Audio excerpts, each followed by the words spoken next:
In this video, we'll be changing the battery in a Nissan Sentra key fob. The whole process will take you under 5 minutes. It's very easy to do. All you will need is one CR2025 battery, which you can get online, and I have put a link down there in the description. That'll take you over to Amazon, where you can find these batteries for just a few bucks, and then you'll just need a flathead screwdriver. So pick up your device, look down here on the bottom. You'll see an opening in the key ring area.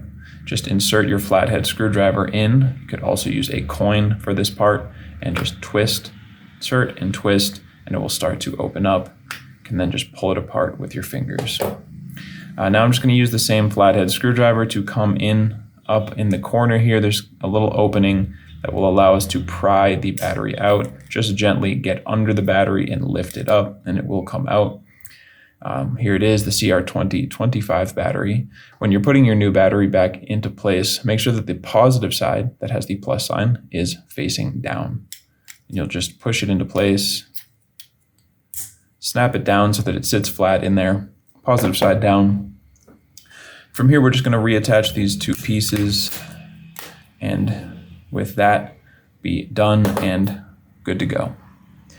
I hope this video was helpful for you. If it was, feel free to let me know down in the comment section or just by giving this video a like. And if you ever need help with another one of your key fobs, we have you covered here on this YouTube channel as well as over on our website, FobBattery.com.